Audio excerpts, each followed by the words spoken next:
ay nagpuri at nagpuri sa ating Panginoon. Praise God. Preaching to you tonight on the subject, protecting your environment. Protecting your environment. Let us close our eyes. Let's pray. Father, Lord, we come before you.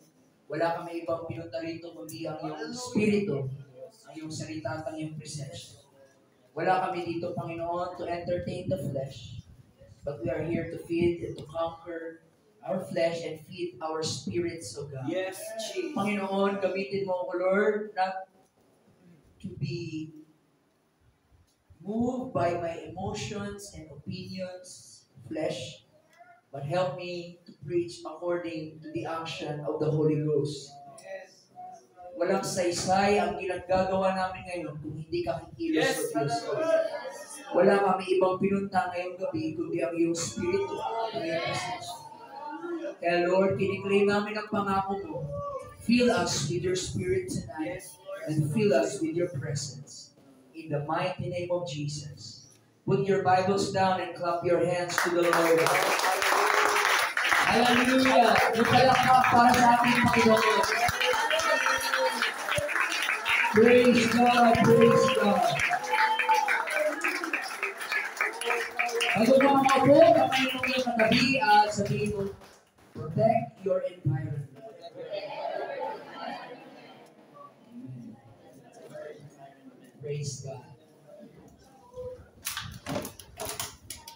Everything in life was created to function within a specific environment. Lahat po ng nilikha ng Diyos ay meron siyang prescribed environment kung saan sila mabubuhay, kung saan sila magpa-function effectively and successfully. As a matter of fact, mga kapatid, if we study the creation, wala pong nilikha ang Diyos hanggat hindi niya muna inuna yung environment kung saan sila mabubuhay. Before He creates the creature, He creates the environment for that creature to live. Wala nag-amen, si English. Gawin natin, mga kapatid. Bago nilikha ng Diyos ang isang nilalang, uunahin muna ng Diyos gawin yung kanyang tirahan, yung kanyang environment, kung saan mabubuhay yung kanyang nilalang. Amen. Hallelujah! Dahil ang ating Diyos ay Diyos ng principles and order. Lahat po ng ginagawa ng Diyos ay ayon sa isang principles that guarantees its proper function. Mapahalaman, mapahayop, mapatao, mapaanong klaseng organism, lahat yan ay may dinisenyo ng Diyos na environment for them to live and function successfully, mga kapatid. When we talk about environment, it talks about the force that affects the state of things, the component that makes up the climate in which something exists. It is the habitat, the domain, and the territory. So bigyan ko kayo, mga kapatid, ng recap tayo ng konting elementary lesson ngayon, okay? Ang sky, ang ulap, ang himpapawid, ito ang prescribed na environment ng Diyos para sa mga ibon, agila, hawks, falcon, ano pang lumilipad? Paniki, maya, manananggal, mga kapatid. Ang sky ay prescribed na environment for the birds. Ang karagatan ay prescribed na environment para sa mga isda, octopus, shark, ano pa? Shokoy, pating, balyena. Ano pa, mga kapatid? Ano pang isda? Wala, puro English ang alam niyo mga kapatid. Ang grassland ay prescribed na environment ng Diyos. Sa kabayo, sa kambing, sa kalabaw, sa baka, sa tao, mga kapatid. Hallelujah. Ang jungle ay prescribed na environment ng Diyos para sa lion, snakes, monkeys. Sino yung natutulog sa puno na jaguar? Ang jungle ang environment for them. Ang savanna ay prescribed na environment ng Diyos para sa kangaroo, sa ostrich, sa cheetah. Ang Antarctica ay prescribed na environment ng Diyos para sa mga polar bear, penguin, snow bear, polar bear, penguin mga kapatid, at ano pa bang ibang mga creatures na nabubuhay doon sa ice. Ang desert ay prescribed na environment ng Diyos para sa camel at sa cactus, scorpions, and some snakes ay nabubuhay lang sa disyerto. Ang box ng posporo ay environment sa mga gagamba, mga kapatid. Ginawa ng mga kabataan. Ginawang bahay ng gagamba ang posporo. See, lahat ng animals ay may kanya-kanyang design kung saang environment sila mabubuhay. Now here's the $1 billion question. What is God's prescribed environment for man? Ano yung environment na ginawa ng Diyos para sa tao? Kung ang ibon ay sa ipapawid, ang isda ay sa karagatan, ang camels ay disyerto, ang polar bear ay sa Antarctica. Ano ang environment ng Diyos para sa tao? Basahin natin mga kapatid sa Genesis chapter 2, verse 8. Diyan po natin makikita mga kapatid, napakalinaw na ang environment ng Diyos para sa tao. And the Lord God planted a garden eastward in Eden. Everybody say Garden of Eden. Garden of Eden. Sinong nilagay niya doon? And He put man in the Garden of Eden. Which means, alam ni Lord, alam ng Diyos na ang perfect, right, fit, exact, accurate na environment sa tao ay ang Garden of Eden. At alam niyo ba anong sumisimbolo sa Garden of Eden? Ang sumisimbolo sa Garden of Eden ay ang presensya ng Panginoon. The Garden of Eden represents the presence of God.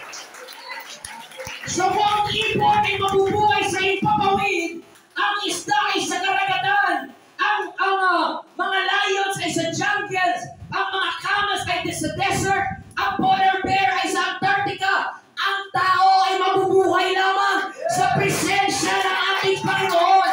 The presence of God is our environment.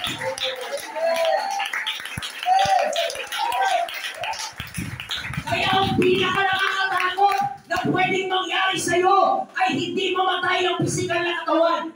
Ang nakakatakot na pwedeng mangyari sa iyo ay mawalay sa presensya ng Panginoon, mga kapatid. Mahiwalay sa Espiritu ng Diyos dahil hindi tayo mabubuhay, hindi tayo magiging successful, hindi tayo magiging effective if we are outside our environment.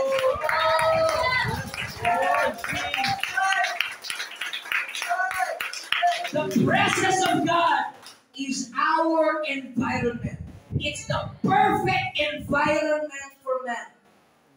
Ang presensya ng ating Panginoon. That's why si Jesus Christ, napakatapang niya mga kapatid. tignan sila mukha sa mukha, mata sa mata, at pinagtuturo sila, at sinabi ni Jesus, without me, you can do nothing. And without me, you shall all fail. Dahil ang presensya ko, ang environment nyo. Pag wala kayo sa akin, sure for patay ka. Diba binasa mo yung kanina? He is the vine, we are the branches.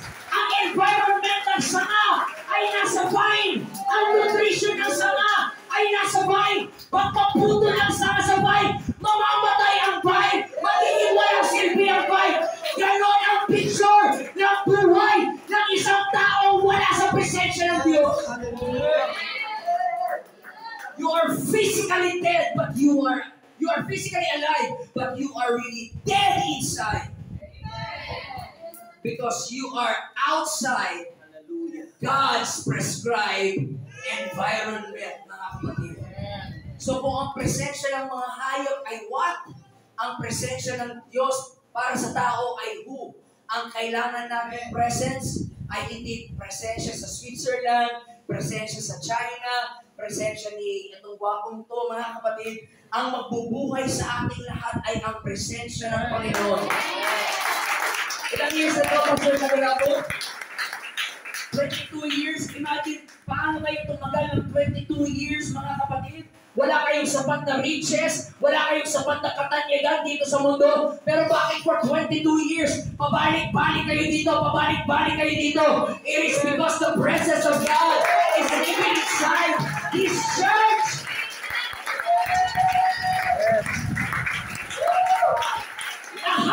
Lahat ng nilikha ng Diyos ay may prescribed environment. Ang attempt na umalis sa prescribed environment mo ay sure ball dead ka. Wala kayong isda na sasabihin ng isda, ayoko na dito sa water, I'm always getting wet. Gusto ko naman pumunta sa dry land. Try mo. Tingnan natin kung mabuhay ka.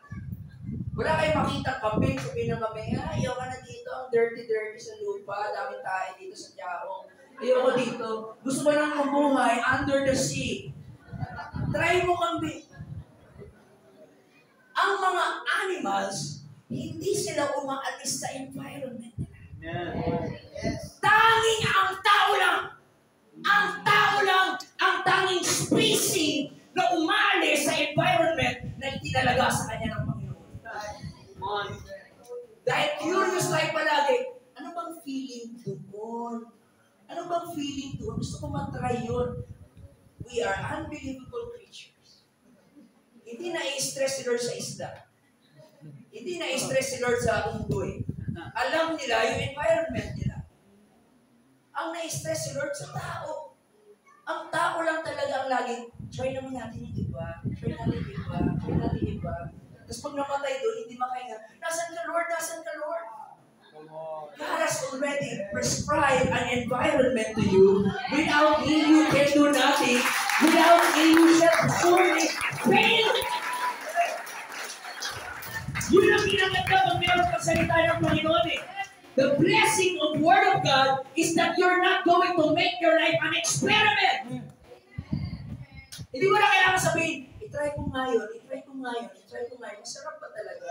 I-try ko ngayon. You will not make your life experiment. Why? Sinabi na dito lahat anong mangyayari sa iyo if you try that, if you do that, if you drink that, if you taste that, if you enter into that kind of relationship. Nakasulat lahat na dito, mga kapatid. Hindi natin kailangan mag-experiment sa buhay. Hindi natin kailangan palaging nadapa, magkalasog-lasog, masaktalang kasugatan para matuto. Di ba kayo, mga kapatid? Amen. So, kahit sabihin natin, ayaw ni isda sa tubig, kailangan niya yun. Hallelujah. Kahit sabihin ni polar bear, ayaw ko na dito, gusto something hot.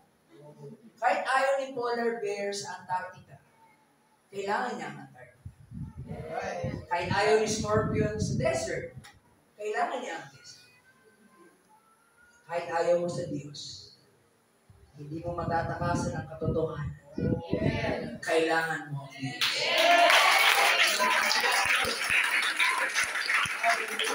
Kahit murahin mo siya, suntahin mo siya, takasan mo siya, iwasan mo siya, darating pa rin sa punto ng buhay mo na sasabihin mo, kailangan ko talaga ang Panginoon. Kailangan ko talaga ang Panginoon. Why?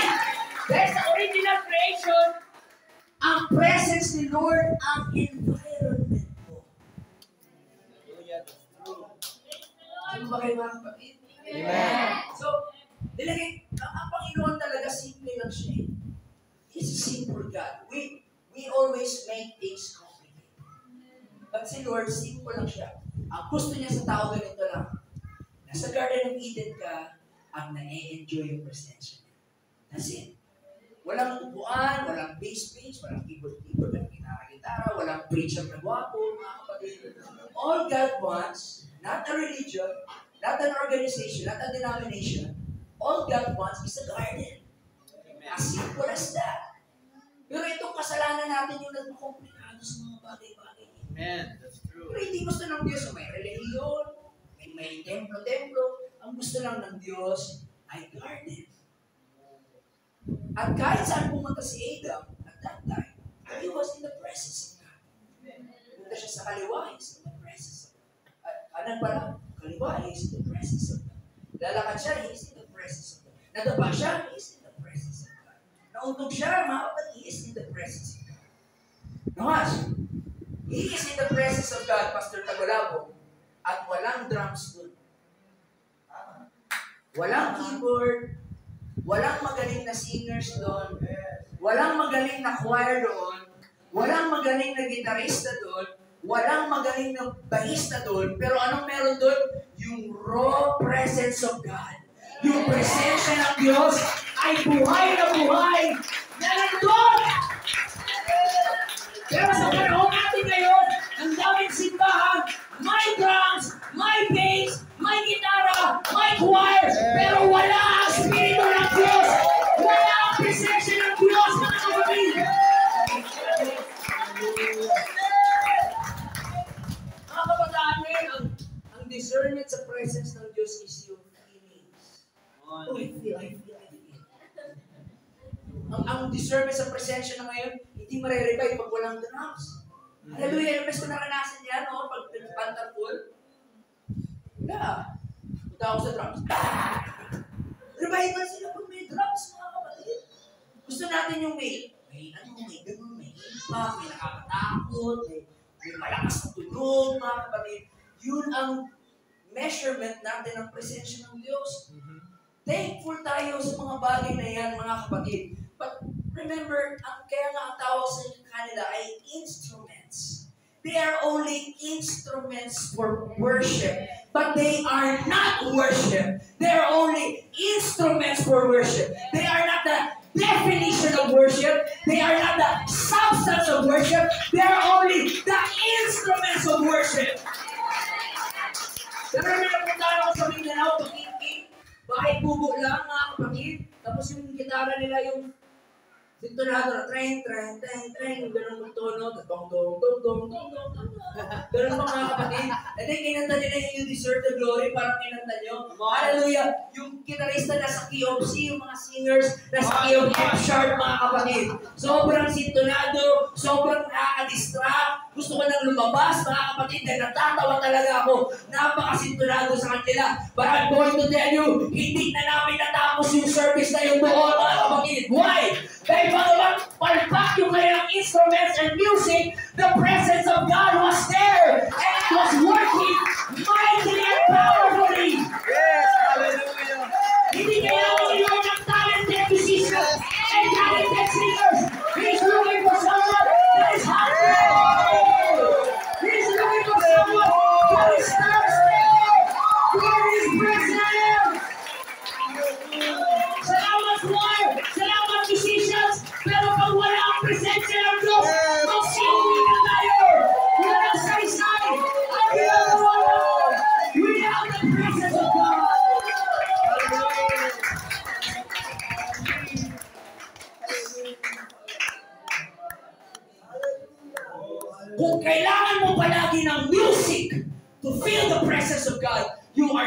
true worshiper. Ang totoong worshiper, hindi ka nakarely sa music. Ang worship mo ay nagpo-flow sa iyong relationship kay Jesus Christ. And not from the beat, not from the strum of the guitar, not from the teclado of the piano, not the beat of the drums, but by your relationship with Jesus Christ. Dapat ang ating pagpupuri ay hindi bunga ng feelings, sensation, at magandang chords, kundi ang bunga ng ating worship ay dahil naalala mo ang kabutihan ng Diyos, ang kadakilaan ng Diyos, ang revelation ng one true God. Yes, hallelujah.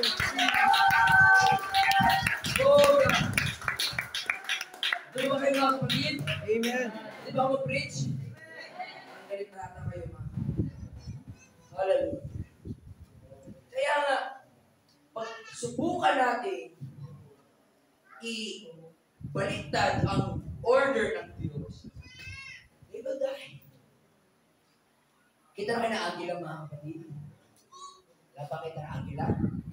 Bakit kayo na agila? Medyo lobat yung agila.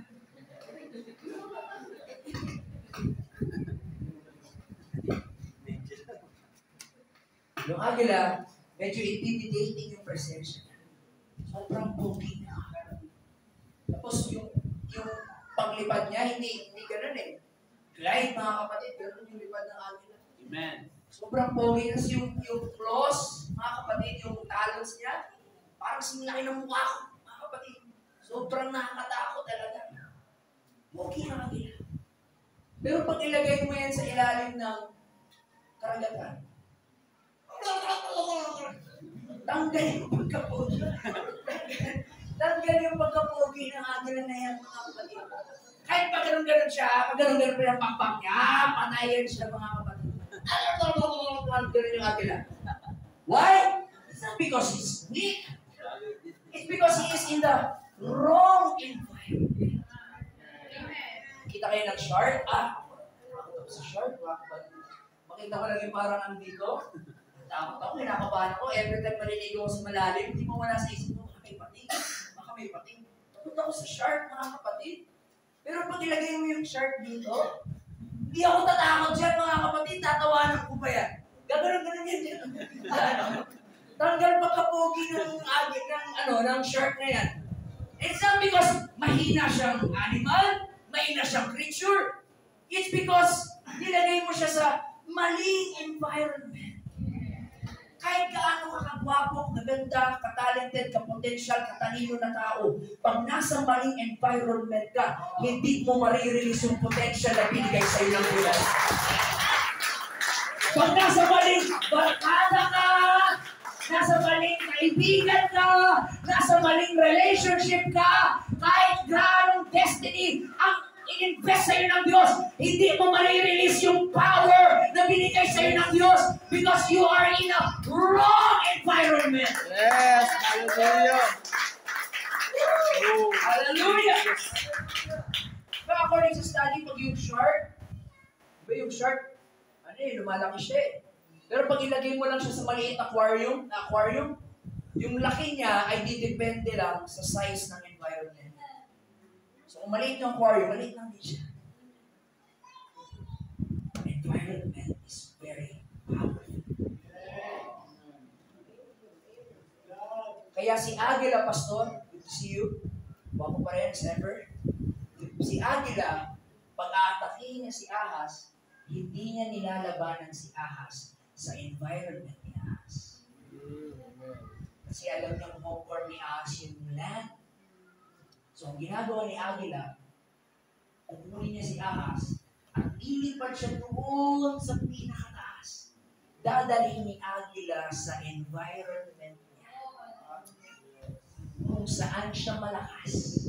At pagdating doon sa taas, pag ganun-ganun yung Ahaz, mga kapatid, hindi makakagat hanggang mamaya, hindi na makahinga at doon sa pinakataas at doon papatayin ni Agila, mga kapatid. Dadalhin ni Agila sa environment niya.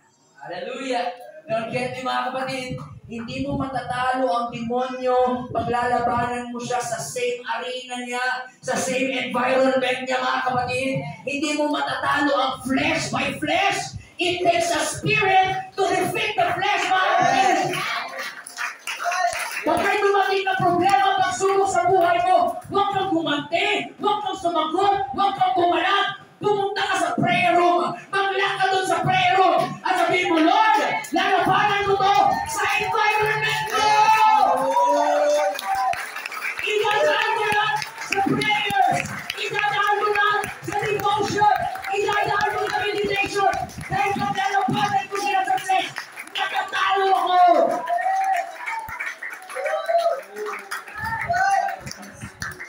Tayo kasi, pag inaway ka tayo, makaway din ka tayo, muntok din tayo agad. Sinapal tayo, mananapal din agad, mga kapatid. Pag binabash yung politika mo, palagad. Keyboard warrior. Laban na laban ka rin, G na G, mga kapatid. Laban na laban ka rin. You are fighting them in their environment. Yes. Amen. At malakas sila doon, wala kang laban doon. Pero dalhin mo lahat sa panalangin. Dalhin mo lahat sa Panginoon, mga kapatid. Protect your environment. Don't let anyone steal the environment of God in your life. Hallelujah. Takalan yung bar ang nanakaw na environment nyo, yung inuman nyo, yung maliit na cellphone dyan sa pulsa nyo, hindi nyo alam, ninanakaw yung environment ng Diyos sa buhay nyo, mga kapatid. Magpuyat ka sa ML. Hallelujah. Magdamag ka sa ML. Mamaya-maya, wala ka nang gana mag-pray, wala ka nang gana magbasa ng Bible. Bukas na lang, and then bukas na lang ulit, and then bukas na lang ulit. Hallelujah. Ninanakaw yung devotion time mo, ninanakaw yung prayer time mo, ninanakaw yung gana mo sa gawain ng Panginoon. At pag dumating ang temptation, wala kang kalaban-laban, mga kapatid. Nagdali kang nagdadali, madali kang nahatak. Why? Wala ka na sa environment mo. Walang power ang eagle pag nasa water siya. Walang power ang shark pag nasa air siya. Wala ka rin power pag nasa maling environment ka. You need to have the presence of the Lord every day of your life. Not just Sunday, every day. Yes, Lord. Please, the environment of God wherever you go. Yes, God. Kaya pag linggo, grabe-grabe na tumalon, pero pag Lunes at Sabado, talo ka sa kasalanan, mga kapatid. Dahil dinadala mo lang yung environment every Sunday. Mag Monday to Saturday, Tuesday na lang kasi nahiya ka pa ng Monday. Tuesday to Saturday, environment na kaaway ang dala-dala mo. Sino dito, mga kapatid, nagawa nyo ng nasa presensya kayo ng Diyos at the same time nagkakasala ka? That's very impossible.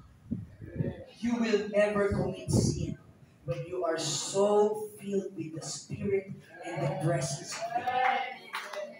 That's why you need to seek the presence of God every day.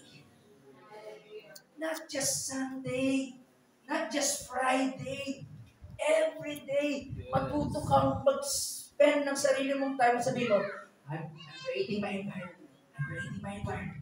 I need the presence of God. I need the presence of God. The Lord is everywhere. So you can praise the Lord anywhere.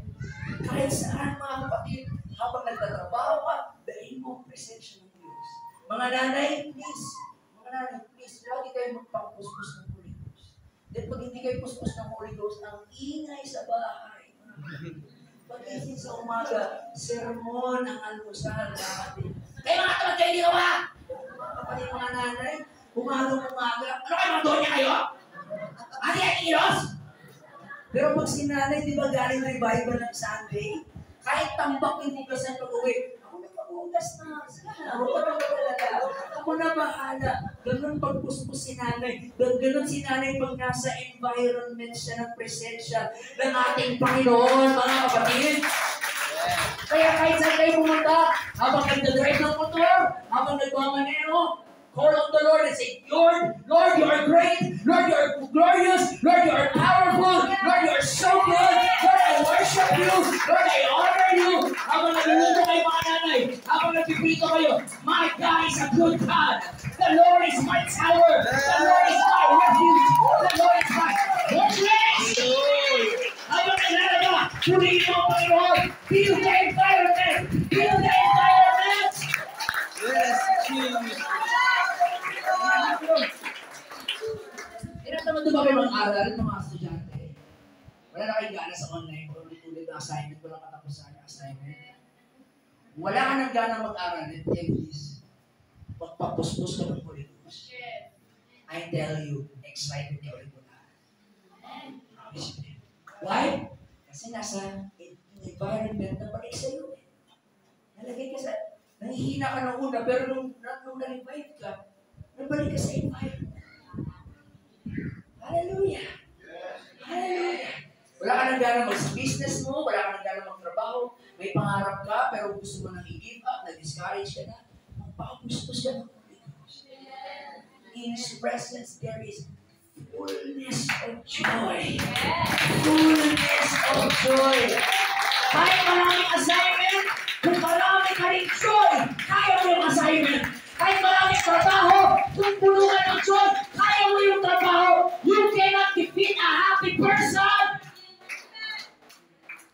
You need the environment of the presence of God. Yes. Pastor, wala ako. Hindi bilang kita ng ng LCD screen na worth 100,000. Para doon ka na lang manood ng ano ba yung manood? ABA or preaching. Manood ka na scratch the surface. Hallelujah. Pero ang ginawa ni Pastor Tagolabo, yung mamahaling screen, tinapon niya sa swimming pool. Magana pa ba yun na makatid? Hindi na. Magmamanufacture na. Why? Dahil ilagay mo sa mali environment. Di ba pag bibili kayo ng pagkain, may nakasulat doon, huwag ilagay sa ref. May isa naman doon, ilagay sa ref. Hallelujah. Pag binuksan, pakilagay na agad doon sa ref, dahil mabilis na magulo. Sabihin, dapat itong pagkain na to, ganitong temperature siya, tatagal. So, kahit mga products, may kanya-kanyang environment. For that to live. Hallelujah. So, ganun din ang pag-isip sa atin, mga kapatid. We need to have the presence of God. Dahil araw-araw may struggles, may temptation, may tukso ng kaaway, mga kapatid. And it's only the presence of God that preserves us, sustains us, and gives us the power working in our life. Amen. Ingatan natin palagi ang presence ng Panginoon sa buhay natin, mga kapatid. Ano mang problema, pagsubok, ingatan natin ang presensya ng ating Panginoon. Kaya yung mga makasalanan sa labas, yung mga unbelievers, they are saints, but they are saints in the wrong environment. That's why nagmamalfunction sila.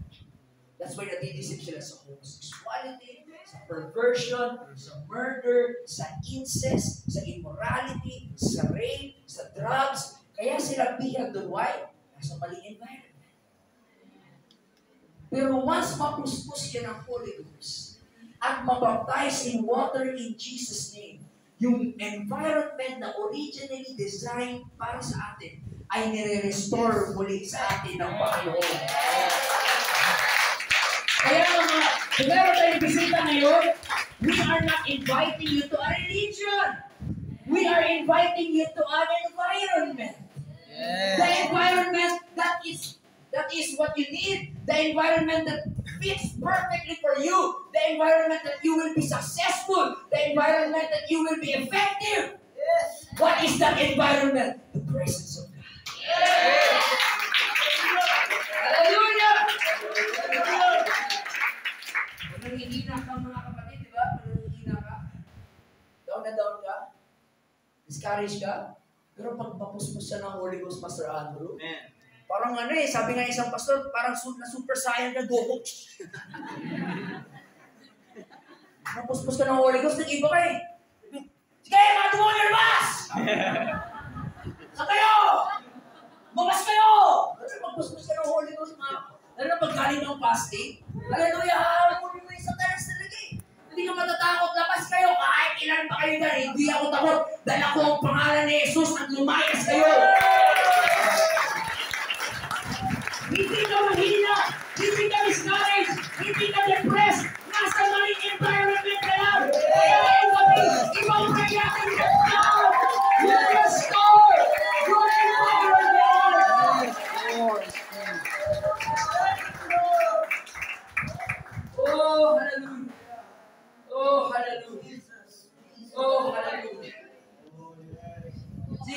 Sa Garden of Eden, andun ang presence ng Diyos. Kaya effortless na si Adam. Walang sinabi sa Bible na nagpuri-puri siya. Because he's already in the presence. Hallelujah. But the saddest thing that happened in the Bible ay yung pinalaya si Adam and Eve sa Garden of Eden. That is so sad and so tragic. Why? Para bang pinaalis mo yung isda sa karagatan at pinaalis mo si ibon sa impapawid, mga kapatid. God banished human out of the garden.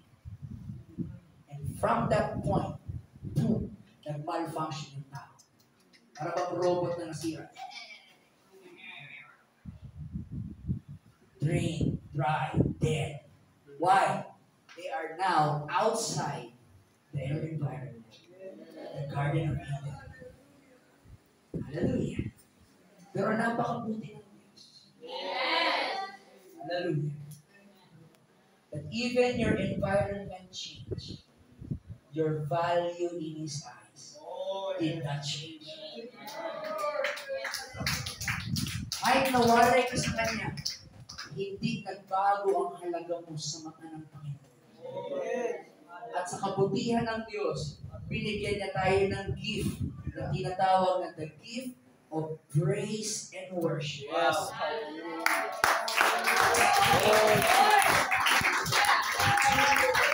Pastor Andrew, wala na akong ibang alam na access sa presensya ng Diyos kundi pagpupuri according to the scripture. God inhabits the praises of His people. So, here's the picture. Nasa labas tayo ng environment, right? Nasa labas tayo ng Garden of Eden. Kaya doble yung effort natin. Kailangan natin ng drums, kailangan natin ng keyboard, kailangan natin ng choir, kailangan natin ng... Why? Yung mga yun ay effort to bring us back to that environment.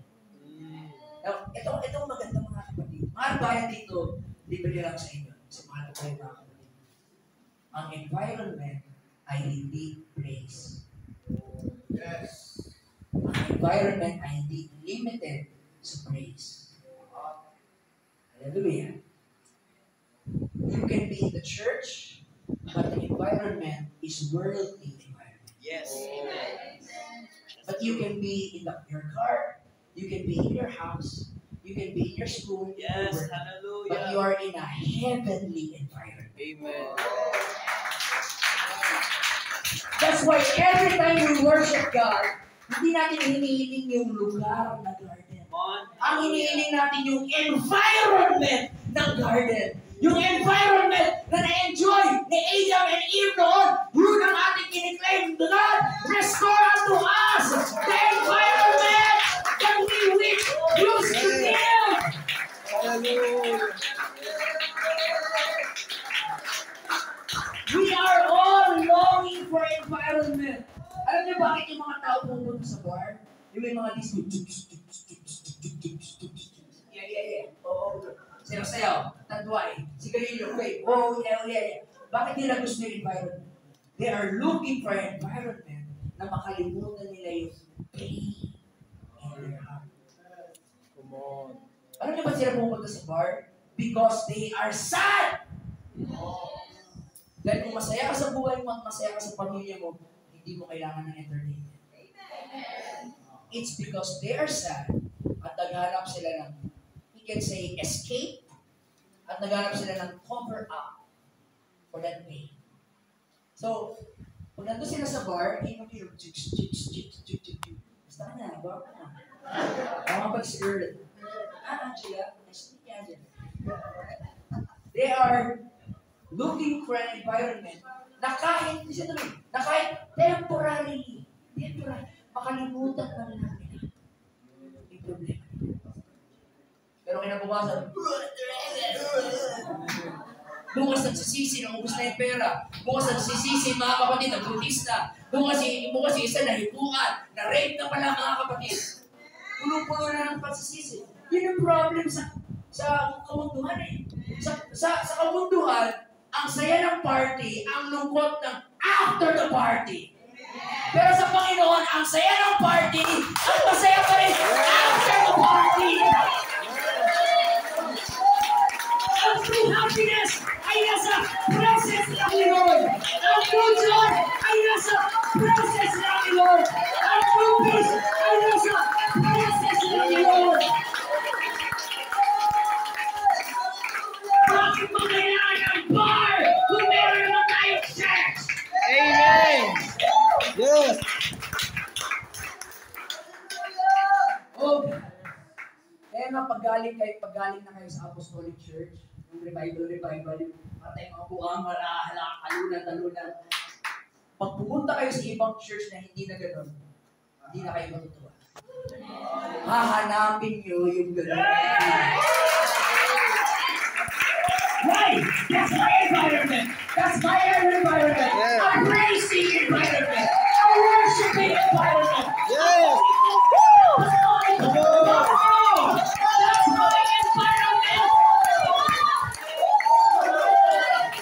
I was born in the fire! I cannot breathe in the sun! It's the Holy Ghost and fire! I still in the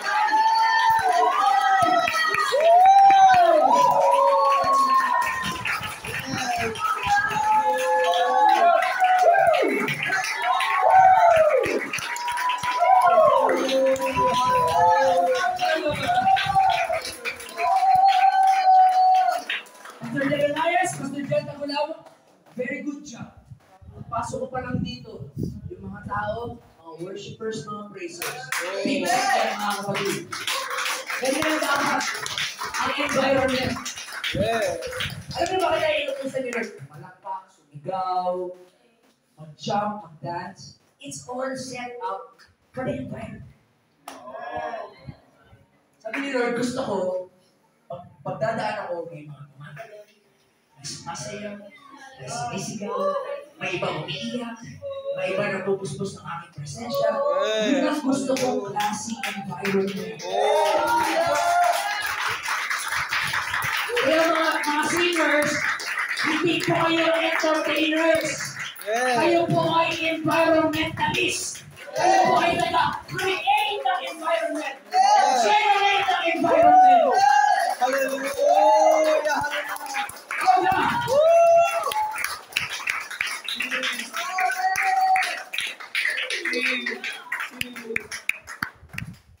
We're gonna shout praise the Lord. Praise the Lord. 5 minutes, Pastor. Teka lang po, sorry na. Ang sarap kasi dito, ang ganda na environment dito. May ibang church, minutes ko to, halos mamatay na ako sila, wala talaga. Demonyo mga. Matigas talaga mga kapatid. Pero kayo, ang ganda na environment dito. Kahit hindi nyo naintindihan ng English ko, hala, malapang ka.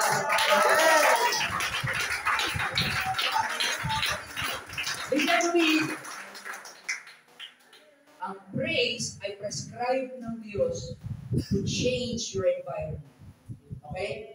So, pag nasa bad mood ka daw, may pinagdaraanan ka, upset ka, stress ka, ang advice ni Lord, kung sa doktor pa, ang reseta niya, purihin mo siya. Amen. May something in the atmosphere na mag-change pag ang focus ay si Lord at hindi yung problema mo. Right? Sino na napatunayan yun? You are down, you're upset, pero nagpatugtog ka ng apostolic Christian music, and then kumanta ka ng, still I will trust you. When the oceans rise and thunders roar, I will soar in you. There's something in the atmosphere. There's something in the atmosphere that's starting to change. Because praise change the environment. Praise change the environment. In His presence, the living find perfect rest. The broken heart is restored.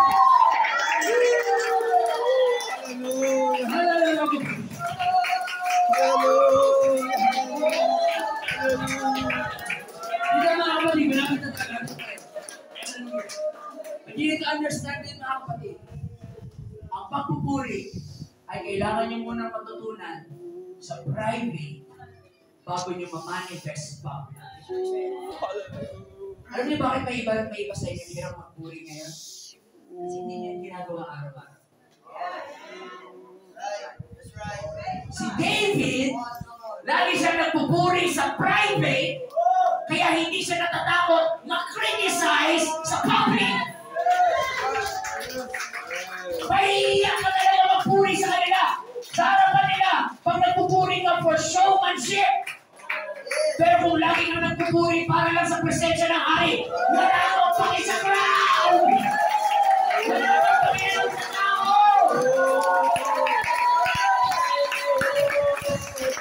Purihin ko siya ng Monday! Purihin ko siya ng Tuesday! Purihin ko siya ng Wednesday! Purihin ko siya ng Thursday! Purihin ko siya ng Friday! Purihin ko siya ng Sunday! And I promise you, pagdating ang Sunday, may explosion! May explosion!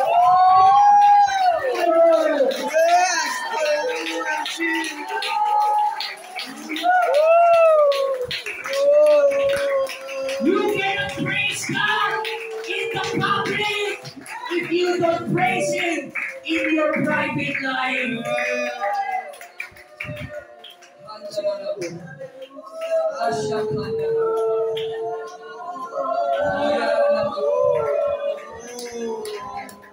The Lord is here. Tapusin ko na mga kapatid.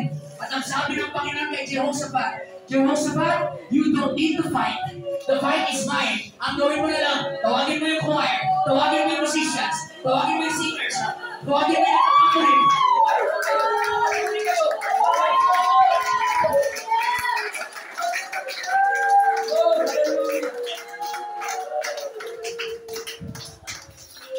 Let's create the environment. Let's create the environment.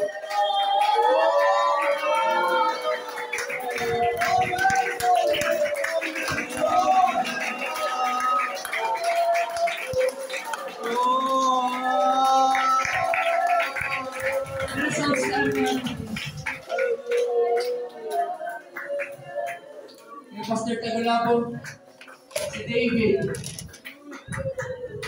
nung nag-commit siya ng adult,